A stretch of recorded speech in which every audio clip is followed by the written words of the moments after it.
थोड़ी देर पहले ही आपने सुना कल्पना सोरेन को, जो गिरिडीह में पहुंची थी जेएमएम के स्थापना दिवस में, और एक तरह से कहें तो ये आगाज है उनके राजनीतिक करियर का, क्योंकि पहले से ही ये अंदेशा जताया जा रहा था कि जेएमएम में हेमंत सोरेन की विरासत को आगे कल्पना सोरेन कैरी करेंगी, क्योंकि फिलहाल हेमंत सोरेन जेल में हैं और तब से ही ये कयास लगाए जा रहे थे कि हेमंत सोरेन की राजनीति में एंट्री कब होगी। हालांकि इसकी कोशिशें बहुत पहले से शुरू कर दी गई थी और गांडे विधानसभा सीट खाली कराया जाना उसका आगाज था। हालांकि वहां बात नहीं बनी और मुख्यमंत्री के तौर पर कल्पना सोरेन के नाम पर सहमति नहीं बन पाई, जिसके बाद जेएमएम ने चंपई सोरेन को आगे किया और फिलहाल चंपई सोरेन अभी झारखंड के मुख्यमंत्री हैं। लेकिन इस स्थापना दिवस से जिस तरह से उन्होंने आह्वान किया जेएमएम के कार्यकर्ताओं का, एक तरह से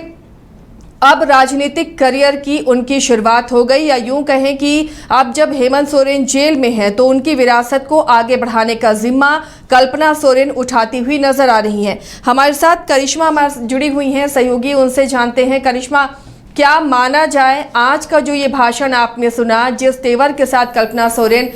मैदान में उतरती हुई नजर आ रही है सियासी मैदान में, तो कहें अब उनके राजनीतिक करियर का आगाज हो गया? जो देखिए, झारखंड के पूर्व मुख्यमंत्री हेमंत सोरेन की धर्मपत्नी कल्पना सोरेन अब सक्रिय राजनीति में उनकी एंट्री हो गई है और ऐसा पहले से माना जा रहा था कि शायद ऐसा हो सकता है कि आने वाले समय में कल्पना सोरेन जो है वो सभी के सामने होगी, और वैसा ही हुआ। आज गिरिडीह में जिस तरीके से उन्होंने अपनी बातों को रखा, आज स्थापना दिवस है और उनका यही कहना था कि जब से ये सरकार बनी थी तब से षड्यंत्र करके ये सरकार को गिराने की साजिश जो है वो पहले से रची जा रही थी। साफ तौर पर उनका यही कहना था कि पूर्व मुख्यमंत्री हेमंत सोरेन जेल में तो जरूर है, लेकिन उन्हें स्नेह, उन्हें प्यार करने वाले लोग बाहर हैं और लगातार नारे भी दे रहे हैं। देखिए, स्पष्ट रूप से आपको पता होगा कि कल जिस तरीके से पूर्व मुख्यमंत्री हेमंत सोरेन की जो धर्मपत्नी कल्पना सोरेन, उनका जन्मदिन था और ऐसे में वो जेल गई हुई थी हेमंत सोरेन से मुलाकात करने के लिए, और उन्होंने कहा कि कल उनसे मुलाकात करके वो बहुत बातें उनसे की है और उन्होंने ये भी बताया और कहीं ना कहीं हेमंत सोरेन ने उन्हें समझाया है कि आप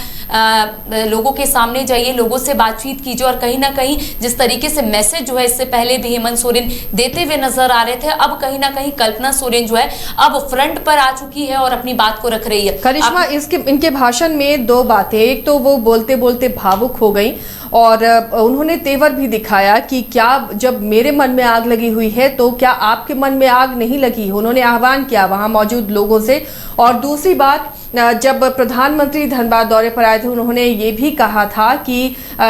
ये गूंज जेल तक जानी चाहिए। इशारा साफ था कि जेएमएम पर निशाना साध रहे हैं, हेमंत सोरेन पर निशाना साध रहे हैं, और वही बात आज कल्पना सोरेन कहती हुई नजर आई। उन्होंने भी कहा कि इतने जोर से आप नारे लगाइए कि जेल तक की आवाज पहुंचे और पता चले कि आप सभी हेमंत सोरेन के समर्थन में हैं। जी देखिए, कल्पना सोरेन ने कई बातों का यहाँ पर जिक्र किया है, लेकिन आपको याद होगा कि जब प्रधानमंत्री नरेंद्र मोदी धनबाद पहुंचे थे, जनसभा को जब उन्होंने संबोधित किया था, तब उनका कहना था कि झारखंड में सिर्फ लूट हो रही है। साथ ही उनका यह भी कहना था कि झारखंड मुक्ति मोर्चा मतलब जमकर खाओ। लेकिन आगे नरेंद्र मोदी ने यह भी बात कही थी कि यहाँ पर जितने भी नारे लग रहे हैं ये नारे जेल तक पहुंचनी चाहिए। आज लेकिन इसको लेकर कल्पना सोरेन ने अपनी बातों को रखा और कहना कहीं ये कह सकते हैं हम लोग पलटवार किया। उनका यही कहना है कि आज जितना स्नेह आप लोग दे रहे, जितना प्यार है वो, और लगातार आप लोग जो नारा यहाँ पर दे रहे हैं, ये नारा जो है वो जेल तक पहुंचनी चाहिए। तो कह सकते हैं पहले तो वो भावुक हुई। उनका यही कहना था कि कल जब वो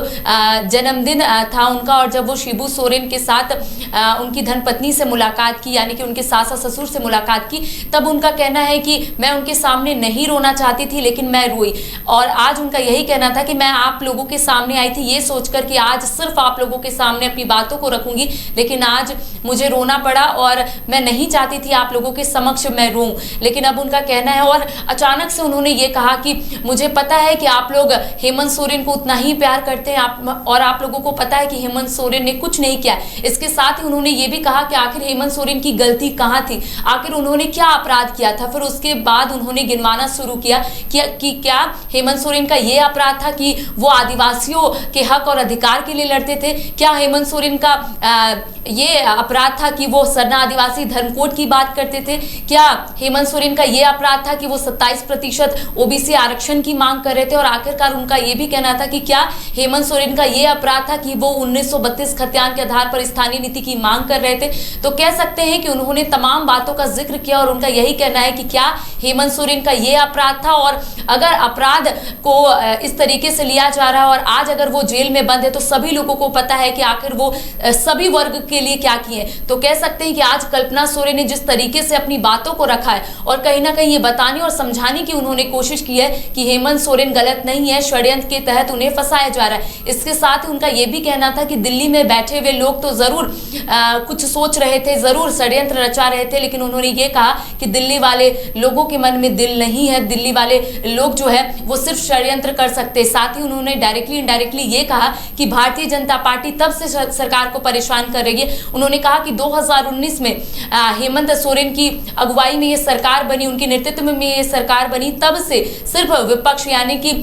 भारतीय जनता पार्टी सरकार को गिराने की साजिश में जुट चुकी थी। और कहीं ना कहीं उनका यह भी कहना था कि अब हम लोग डरेंगे नहीं बल्कि लड़ेंगे। उन्होंने एक बात का जिक्र किया, आसिया, उनका कहना है कि आज मैं यहाँ पर नारा अपने लिए जरूर सुन रही हूँ कि कल्पना सोरेन घबराओ मत, लेकिन उनका कहना है कि कल जब मैं उनसे जेल में मुलाकात करने के लिए पहुंची थी तब हेमंत सोरेन ने मेरे कंधे पर हाथ रखा और ये बोला कि कल्पना घबराना मत, कई लोग तुम्हारे साथ है। तो उन्होंने कहीं ना कहीं मंच से ये बात का जिक्र किया है कि मुझे पता है कि मैं अकेले नहीं हूं, मुझे पता है कि मैं अकेले उनको रिहा करने की बात नहीं कर रही हूं, मेरे साथ सैकड़ों ऐसे लोग हैं जो चाहते हैं कि हेमंत सोरेन जेल से रिहा हो। तो कह सकते हैं करिश्मा,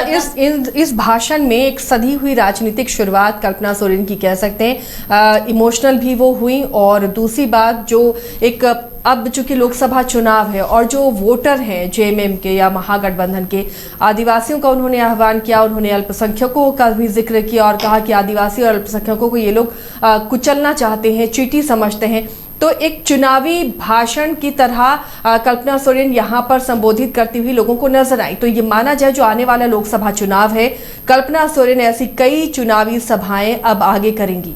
जी देखिए, ये तो पहला है आज के रेडी। हमें जो जानकारी मिल रही है आसिया वो यही है कि 10 मार्च को वो बरहेट जाएंगी, जहां हेमंत सोरेन का चुनावी क्षेत्र है, वहां जाएंगी। पहले झारखंड मुक्ति मोर्चा के कार्यकर्ताओं से मुलाकात करेगी और ये माना जा रहा है कि लोकसभा चुनाव को लेकर वो चर्चाएं भी करेगी। लेकिन देखिए, इससे पहले एक जानकारी दे देते हैं। आपने एक सवाल पूछा था आसिया की एक सीट जो है गांडेय विधानसभा सीट खाली कराई गई थी और ये माना जा रहा था कि शायद आने वाले समय में कल्पना सोरेन वहीं से चुनाव लड़ेगी और आने वाले समय में झारखंड के मुख्यमंत्री के तौर पर सामने आएगी। लेकिन पार्टी ने रिस्क नहीं लिया था। लेकिन 29 दिसंबर का मैं आपको वो तस्वीर जरूर याद करवाने की कोशिश करूंगी आज से कि 29 दिसंबर को पहली बार कल्पना सोरेन को देखा गया था, क्योंकि झारखंड मुक्ति मोर्चा के तमाम विधायकों की बैठक जो है वो सीएम हाउस में रखी गई थी और उसका नेतृत्व जो है खुद हेमंत सोरेन कर रहे थे। लेकिन उस दिन कल्पना सोरेन जरूर चुप थी, लेकिन ये माना जा रहा था कि आने वाले समय में कल्पना सोरेन जरूर सामने आएगी और उनका जो राजनीतिक करियर है वहां से शुरू हो जाएगा। लेकिन अब जब आज वो गिरिडीह पहुंची है और जो चुनावी सभा जिस तरीके से संबोधित करते हैं उस तरीके से उन्होंने संबोधित किया है, तो ये माना जा सकता है कि आने वाले समय में इसी तरीके से और इसी तेवर से कल्पना सोरेन लोगों के सामने आएगी और इसी तरीके से दहाड़ेगी। क्योंकि देखिए, वहां पर जिस तरीके से तमाम जो झारखंड मुक्ति मोर्चा के कार्यकर्ता थे वो नारेबाजी जरूर कर रहे थे, लेकिन ये भी नहीं कह सकते कि कल्पना सोरेन वहां पर पहुंची थी तो सिर्फ अपनी बात कह रही थी। वो कार्यकर्ताओं की बात भी सुन रही थी और रिप्लाई भी कर रही थी। देखिए, बोलते बोलते वो भावुक हुई थी, लेकिन जब उन्होंने फिर से स्टार्ट किया बोलना, तो बीच में जब झारखंड मुक्ति मोर्चा के कार्यकर्ता नारेबाजी कर रहे थे तब उनका यही कहना था कि आज आप लोग ये बात बोल रहे हैं कि कल्पना सोरेन घबराइए मत, मैंने ये बात कल ही सुन लिया था और ये स्नेह और प्यार देखकर हेमंत सोरेन भी आज खुश होंगे। तो कह सकते हैं इसी बीच उन्होंने कहा कि जिस तरीके से आप लोग नारेबाजी कर रहे हैं, जो नारा आप लोग दे रहे हैं, इतना जोर से बोलिए हेमंत सोरेन जिंदाबाद कि ये जेल तक पहुंच जाए। तो कह सकते हैं ये इनका स्टार्टिंग है, राजनीतिक करियर की शुरुआत तो हो गई है, लेकिन अब सीधा वो बरहेट जाएंगी 10 मार्च को। वहां पर भी इसी तरीके से पहले संबोधित करेगी, झारखंड मुक्ति मोर्चा के कार्यकर्ताओं से मुलाकात करेगी और उनका राय भी जानने की कोशिश करेगी कि आखिर वहां के लोग क्या चाहते हैं। क्योंकि देखिए, उन्होंने आज इस तरीके से भारतीय जनता पार्टी पर जमकर हमला बोला है और कुछ दिन पहले जब नरेंद्र मोदी धनबाद पहुंचे थे तब उन्होंने जिस तरीके से बोला था कि राज्य में सिर्फ लूट हो रही है, पहले तो राज्य में कोयले के ढेर मिलते थे, लेकिन अब राज्य में पैसों के ढेर जो है वो मिल रहे हैं। तो कहीं ना कहीं तमाम जो उन्होंने आरोप लगाया था प्रधानमंत्री नरेंद्र मोदी, उसका कहीं ना कहीं उन्होंने रिप्लाई दिया और उनका कहना है कि हम सब समझ रहे हैं 2019 से सिर्फ सरकार को गिराने की साजिश रच रहे थे भारतीय जनता पार्टी, लेकिन कहीं ना कहीं उनका यह भी कहना था कि अब हम लोग सब समझ गए हैं, यहाँ के आदिवासी, यहाँ के दलित सभी लोग समझ चुके हैं कि अब भारतीय जनता पार्टी क्या करने वाली। साथ ही साथ उनका यह भी कहना था कि जो उन लोगों ने षड्यंत्र रचाया था कि सरकार गिर जाएगी, सरकार गिरी नहीं बल्कि सरकार और मजबूती के साथ लोगों के सामने आई है। तो कह सकते कुल मिलाकर कि कल्पना सोरेन आज अपनी बातों को कहीं ना कहीं पहुंचाने की कोशिश कर रही थी, ये समझाने की कोशिश कर रही थी कि अब यहाँ के लोग डरेंगे नहीं, यहाँ के लोग सामना करेंगे। जी, तो एक राजनीतिक करियर की शुरुआत के रूप में इस सभा को संबोधित करना देखा जा रहा है, जिसकी पृष्ठभूमि गांडे विधानसभा सीट खाली कराने के साथ ही शुरू हो गई थी। हालांकि बात नहीं बनी और थोड़ा वक्त गुजर गया, लेकिन अब जब लोकसभा चुनाव है तो चुनावी मैदान में भी कल्पना सोरेन कूद रही हैं, उसकी तैयारियों में कूद रही हैं, या यूं कहें हेमंत सोरेन का जो दायित्व है अब वो कल्पना सोरेन उठाने को पूरी तरह से तैयार है। आने वाले दिनों में किस तरह वो राजनीतिक मैदान में अपना परचम लहराती हैं और किस तरह परिवार को साथ लेकर पार्टी को एकजुट रखती हैं, ये देखना भी काफी दिलचस्प होगा। फिलहाल इतना ही, लेकिन आप बने रहिए न्यूज़ बाइस्कोप के साथ।